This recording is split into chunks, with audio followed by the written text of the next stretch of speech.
Hello everybody, hope you're doing well. Today we're going to be talking about finding the best employees. What do we need to do and what can we do to find the best employees? We see quite a bit of information today on the internet related to finding employees, and we find that more and more people turn to the internet to look for a job, and some organizations are turning to the internet to advertise their jobs.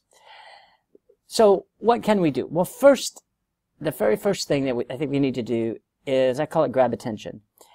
There's so many influences on the internet, from Yahoo to sports to, it's unlimited the amount of information, we call it stimuli, that is presented whenever somebody goes on the internet and goes on a search. And so if you're looking for a job, that same criteria has to exist as well. If you're advertising a job, that same criteria has to exist as well. With so many competition, so many different organizations and just different pop-ups looking to grab somebody's attention, because, of course, the more people, the more attention that you can grab on the internet, the more money you can make. And it's on the internet, that's how they make money, is they sell advertisement.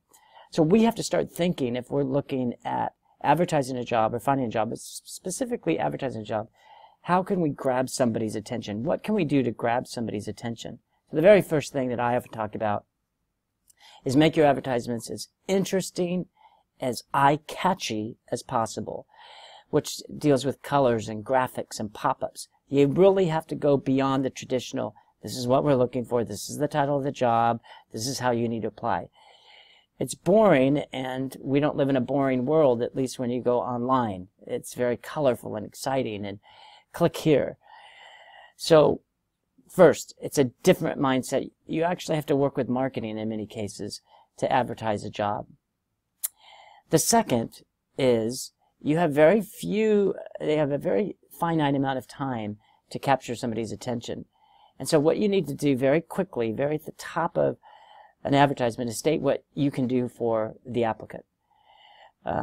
It's very similar to when an applicant applies for a job. What you need to do is, what can we do for you as an applicant? What can I do for you? It's very similar when we're dealing with somebody applying for a job as when somebody who is advertising a job. Say exactly what you can do for a prospective applicant. Have you ever wanted to you want to achieve your ambitions? Here's the job for you. You want to be a success? We got the job for you. It's very similar to what we have to be looking for, but you have to state very quickly what you can do for the person. And lastly is something often people don't think about, but there's so many jobs on the internet, and again, just a small percentage actually get a job, but with so many jobs on the internet, there's such a huge competition for employment. You have to make it easy to apply. I can hear some people, especially in human research, says, well, if it's easy to apply, we don't want those people to apply. We want somebody to actually take the time to go in and look for the job and find out if the job's for them, and then they're going to invest their time into applying for a job. But from an employer perspective, we only need certain pieces of information to determine if we want to talk to somebody. So in a way, you got to hook people in, get the most important pieces of information that you need, and then those ones that you want to follow up further, you can send them an email and a request for additional information. They're more apt to respond because they think that you're interested. But especially since you get so much information from people, different individuals, you want to make sure that you look at just the specific information you need, and then from there you're able to determine who you need to interview. So those are the three that I would highlight. Certainly you got to attract them very quickly with videos and graphics and pop-ups. Second, you've got to state exactly what you can do for the employee. And third, make sure that you only ask the information that's most pertinent. Everybody, hope this helps. Always look forward to hearing from you again. Enjoy the day.